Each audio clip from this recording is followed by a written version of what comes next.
నమస్కారం friends. So నేను పెట్టినటువంటి టైటిల్ ప్రకారం నిన్న ఇది రేణు దేశాయ్ గారు అట్లనే మన యొక్క రష్మి గౌతమ్ గారు ప్రెస్ కాన్ఫరెన్స్ పెట్టిండ్రు ప్రెస్ క్లబ్లో సోమాజిగూడలో. సో డాగ్స్ అంటే వీధి కుక్కల్ని రక్షించడము, వాటిని టేక్ కేర్ చేయడం అనేది.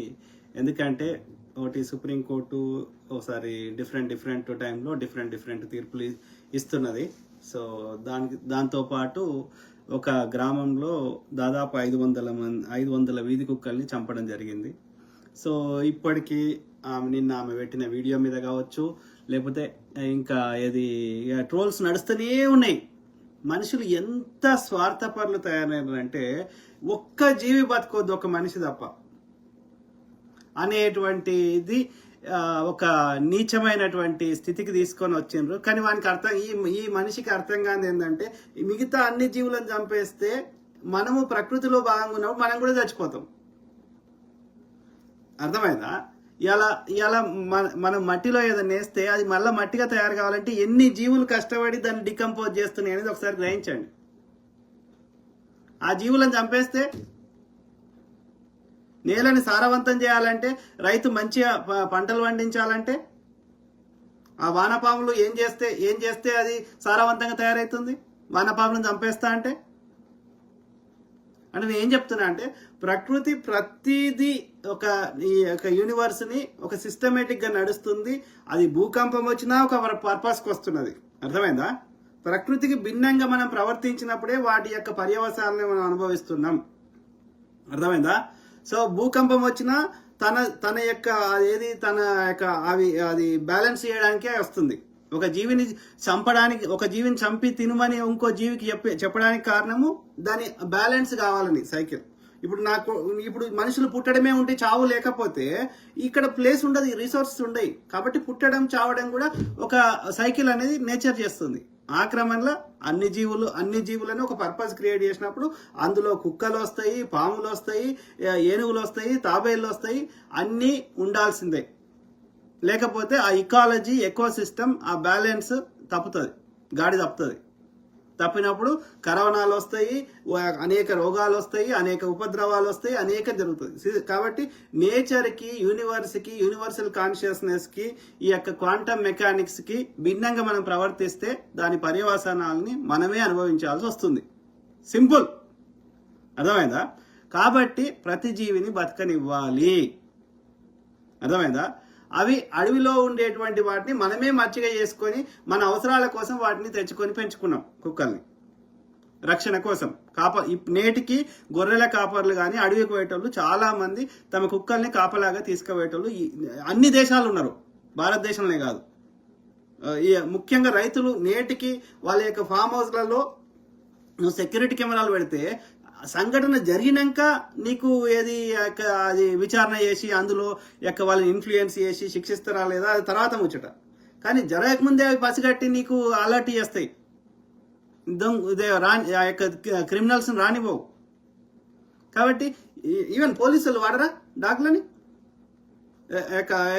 వాళ్ళ K9 అంటారు అమెరికాలో అయితే. సో పోలీసులు వాడరా డాగ్స్? ఈవెన్ సర్వీస్ డాగ్స్ వాడతారు. డిప్రెషన్కి, యాంగ్జైటీకి లోనైన వాళ్ళని, మెంటల్ స్ట్రెస్ ఉన్న వాళ్ళకి ఈ సర్వీస్ డాగ్స్ని తీసుకుపోతే వాళ్ళకి రిలాక్సేషన్ దొరుకుతుంది. అట్లా డాగ్స్ తోటి అనేక రకాలుగా లాభాలు ఉన్నాయి. ఈవెన్ మీరు ఒక డాగ్ను పెంచుకొని చూడండి, ఏం లాభం అని నాలాంటి అడిగితే ఫస్ట్ లాభం ఏంది అంటే ఏమంటారు, నీకు స్ట్రెస్ బస్ట్ అవుతుంది. ఇంట్లో ఒక చిన్నపిల్లలు ఉంటే ఎంత మానసిక ప్రశాంతత దొరుకుతుంది. వాళ్ళు ఆడినా, పాడినా, అంబాడినా, ముచ్చట చెప్పినా, ముద్దుగా మాట్లాడినా నీ పొద్దంతా కష్టపడ్డ స్ట్రెస్ అంతా ఒక్క నిమిషంలో పోతుంది. Same thing happens with dog. అర్థమైందా? Unconditional love. మనుషులు ఎంత మంచి వాళ్ళైనా, మనం ఎంత మంచిగా ప్రేమ చేసినా, ఎంత సేవ చేసినా, అది కన్న కొడుకు కావచ్చు, కన్న తల్లి కావచ్చు, చిన్నప్పటి నుంచి ఉన్న క్లోజ్ ఫ్రెండ్స్ కావచ్చు, ఏదో ఒక పరిస్థితులలో వాళ్ళ ఇన్ఫ్లుయెన్స్ కావచ్చు, ఈర్ష్య పెట్టుకోవచ్చు, లేకపోతే ఏదో ఒకటి నెగిటివ్ ఎమోషన్ మనకు రిటర్న్ రావచ్చు. కానీ ఇక్కడ ఎలాంటిది రాదు, అన్కండిషనల్ లవ్ ఉంటుంది. అర్థమైనా? సో కాబట్టి నంబర్ 1 హెల్ప్ స్ట్రెస్ బస్టర్. రెండోది ఏంది, నీకు భయంకరమైన రక్షణ దొరుకుతుంది. అది మనకంటే 200 రెట్లు అది వినగలుగుతుంది, 200 రెట్లు వాసన పసిగట్టగలుగుతుంది. అర్థమైందా? కాబట్టి నీకు ఎవడన్నా వచ్చినా ఏమన్నా చేసినా వాడిని మళ్ళీ దొరకబట్టగలుగుతుంది. వాడు రాకుండా వాడిని ఇంట్లో నీ దరిదాపులకు కూడా రాడు ఇంట్లో కుక్కుంటే. కాబట్టి ఎన్నో రకాలుగా లాభాలు ఉన్నప్పుడు కుక్కల్ని ఎంత వీలైతే అంత మన బడ్జెట్ అలొకేట్ చేసినంత వరకు ఎన్ని వీలైతే అన్ని పెంచుకోవడంలో అది చాలా లాభం. ఓకే. రెండోది వీధి కుక్కలు. వీధి కుక్కలు అనేది అన్ని బ్రాండ్లు లెక్క అదొక బ్రాండ్. అర్థమైందా?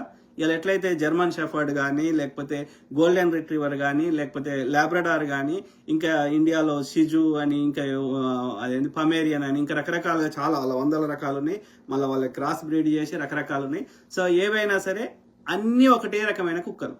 అంటే కొన్ని క్వాలిటీస్ తేడా ఉంటాయి కానీ అది పుట్టిన వాతావరణం, ఇప్పుడు మనుషులు ఎట్లయితే ఒక్కొక్క రీజియన్లో ఒక్కొక్క DNA రంగులు ఎట్లా తేడా ఉంటాయో కుక్కలు కూడా 100 రకాలు ఉంటాయి.